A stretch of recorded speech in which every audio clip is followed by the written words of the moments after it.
Coucou à tous, une petite vidéo sur les histoires d'âme, hein. Vous savez très bien que c'est un sujet que j'affectionne particulièrement et en cette année 2023,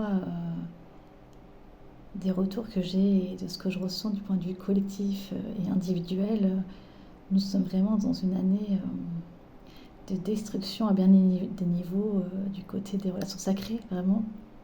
Et je voulais vraiment faire un parallèle finalement par rapport aux personnes qui arrivent finalement dans ces histoires d'âme et qui sont totalement perdues parce que bien sûr quand on arrive là-dedans, et ben, le mode d'emploi n'est pas fourni avec et effectivement ça peut être assez déstabilisant et on peut se demander finalement dans quel univers parallèle nous sommes tombés, hein. Réellement, au départ on a l'impression que c'est un peu la quatrième dimension. Donc, je vais faire vraiment vous raconter un peu comment se vit finalement une relation d'âme avec le recul que j'en ai, les échanges que j'ai pu avoir tout au long de ces années-là et ce que je peux recevoir en termes de canalisation réellement. Et quand on rencontre une histoire d'âme, hein, que ce soit pour la féminine ou masculin, tout de suite, on est happé dans un fabuleux tourbillon et honnêtement, on se dit même pas que c'est surréaliste, hein, au début. C'est fou parce que il y a une certaine magie qui se met en place et en même temps, t'es dans le truc et tu trouves ça hyper naturel. Tu te dis, en fait, tu vis tellement le truc à fond que du coup, t'es pas encore dans la phase du questionnement. Un jour, tu croises ce regard-là et dans ce regard-là, et ben, tu reconnais finalement une partie de toi, une partie de ton âme et t'as vraiment l'impression finalement, ça fait assez cliché, mais d'avoir rencontré ta moitié dans cet univers-là. Enfin, celle que j'attendais depuis ma naissance est là.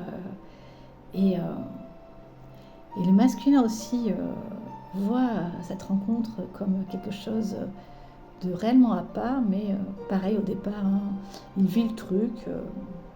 Et je pense justement que c'est à ce moment précis, au moment de la rencontre, de la pure rencontre entre les deux âmes, que justement le mental est absent parce que c'est l'âme qui s'exprime, les émotions, le cœur,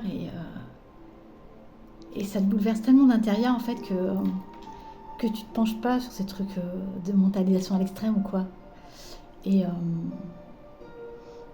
et du coup, au début, bah, tu te vois, c'est comme si en fait finalement tu as cette personne en face de toi et tu as l'impression d'un coup que vous êtes seul au monde. Et c'est réellement ce qui se passe parce que quand on est dedans, et ben, on ressent finalement que le temps n'est pas le même qu'en temps normal. Et c'est comme si les secondes, les minutes, les heures, tout était suspendu dans le regard de cet autre finalement qui vient nous chercher et réveillant en nous quelque chose qui attendait depuis le départ. Et nous nous lançons donc dans cette histoire-là qui est, faut le dire, hein, totalement surréaliste. Et, et puis très vite, finalement, viennent les problématiques dans le sens où eh ben, le mental se réveille, hein.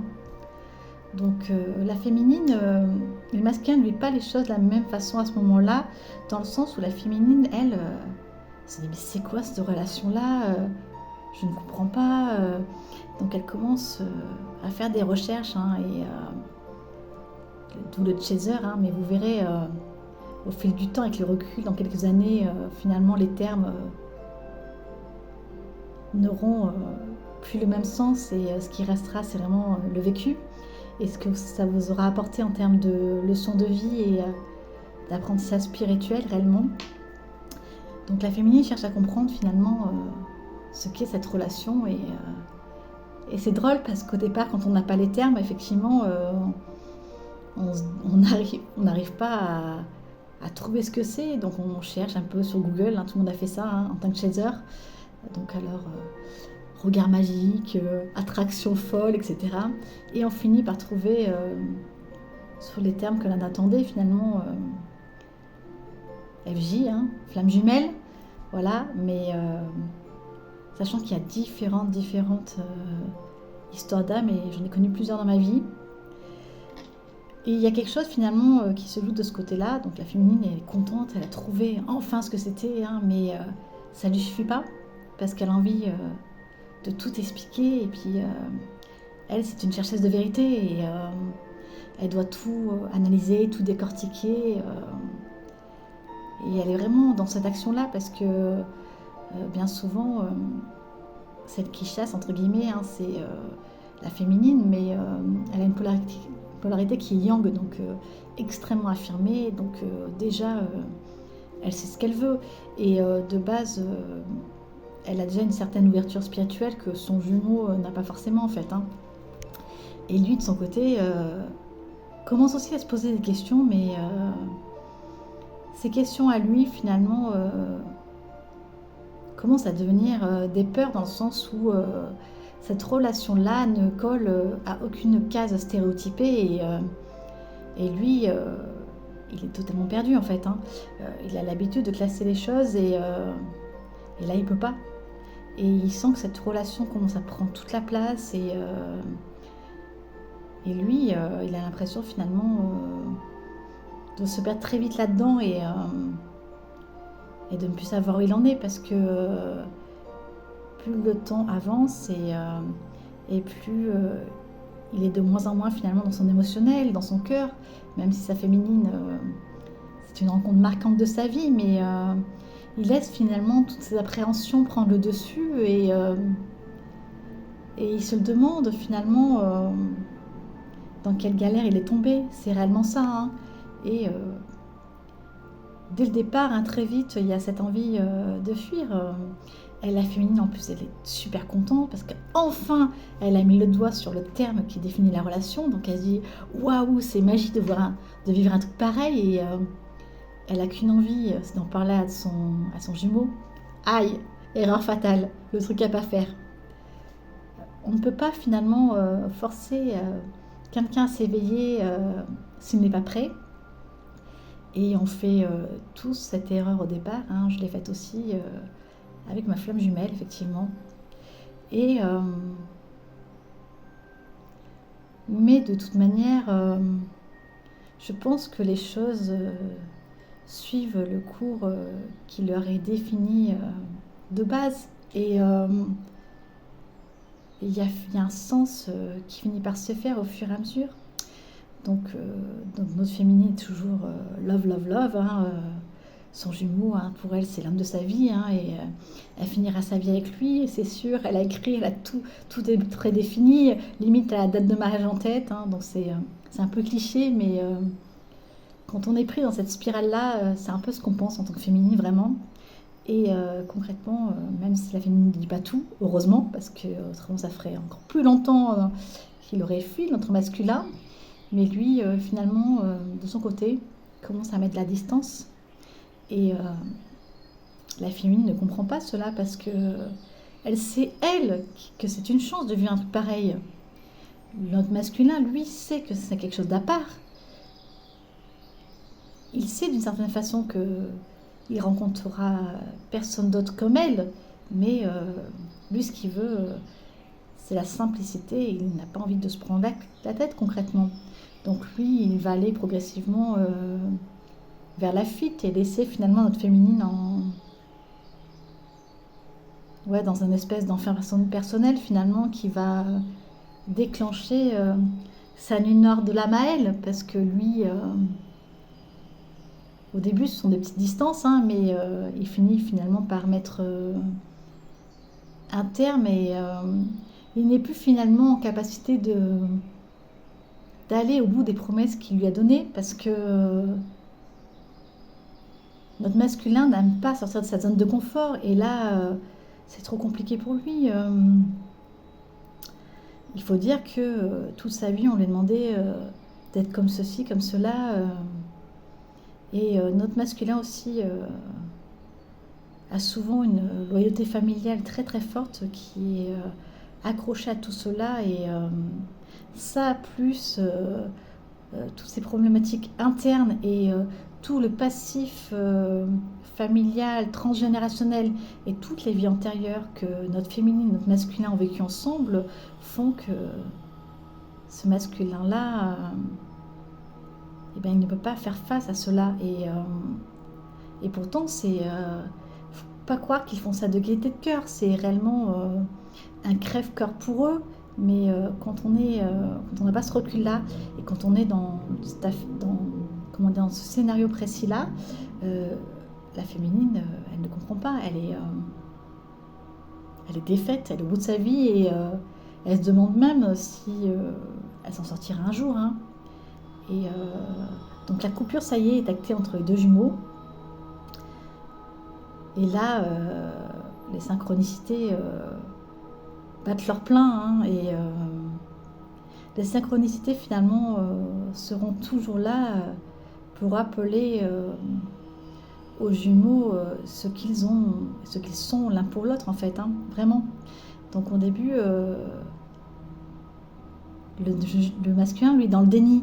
Donc même s'il voit des signes, pour lui, hein, c'est son mental hein, qui imagine des choses qui n'existent pas. La féminine, après la rupture, toutes les synchronicités qu'elle voit, elle ne peut pas les louper. Et le problème qui se pose, c'est que cette féminine-là, elle reste bloquée finalement sur ces synchronicités-là et ça l'empêche d'avancer parce que au départ, pour elle, sa vie s'écroule et il n'y a que son jumeau qui est dans son esprit et elle est incapable finalement d'aller ailleurs et de pouvoir finalement se tourner vers autre chose. Elle est dans une période de sa vie où tout s'écroule et la nuit noire de l'âme, honnêtement, pour les gens qui ne l'ont pas encore vécu, c'est très très particulier. Hein. C'est une lente destruction. Tu t'enfonces en fait. Tu t'enfonces et tu as l'impression que tout ce que tu fais, tu le fais machinalement, que tu es devenu comme un robot et qu'il n'y a plus rien qui fonctionne à l'intérieur. Et le truc, c'est que tant que finalement tu n'auras pas touché le fond, et ben, tu ne pourras pas pousser sur tes pieds pour remonter. Et ce qui sauve la féminine, justement, c'est parce que c'est qu'elle a une grande ouverture d'esprit et elle va pas résister beaucoup par rapport au masculin. Elle va se laisser tomber assez vite hein, dans finalement cette lente destruction pour renaître à nouveau tel le phénix. Voilà, alors que le masculin de son côté, lui finalement tombera dans cette nuit noire de l'âme beaucoup plus tard, au moment où sa féminine aura finalement sorti la tête de l'eau et où elle se remettra au premier plan.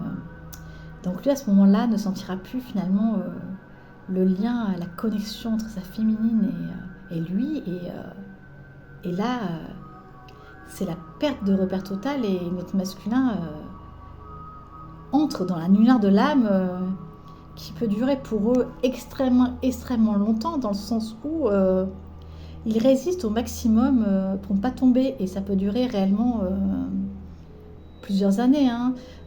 Pour mon jumeau, j'ai pu observer une lente destruction massive même à distance réellement.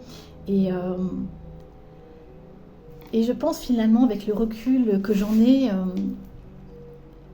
et les échanges que je peux avoir que on s'en sort beaucoup plus facilement quand on est une féminine et qu'on a de base des capacités extrêmes de résilience vraiment. Parce que notre masculin lui s'accroche au rebord et peine à tomber et donc remonter c'est encore plus compliqué pour lui en fait. Hein. Et finalement la féminine, quand elle se remet au premier plan, elle sait que son jumeau a existé dans sa vie mais il n'est plus son univers. Et à ce moment précis, elle vit sa vie pour elle-même et là c'est c'est elle qui devient une synchronicité pour son jumeau. Et lui, de son côté, commence à être en veille de synchronicité, mais des trucs tellement dingues qu'il ne peut plus se dire que ça n'existe que dans son esprit.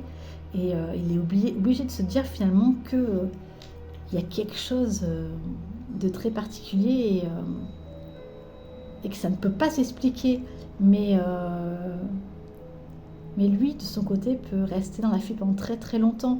Et c'est pour ça effectivement qu'il y a très très peu de relations d'âme qui arrivent finalement à se retrouver de manière pérenne ou à renouer parce que il y a tout un travail à faire et tant que toi tu t'es pas penché finalement sur ta problématique à toi et ce n'est pas que c'est pas que la relation entre la féminine et le masculin.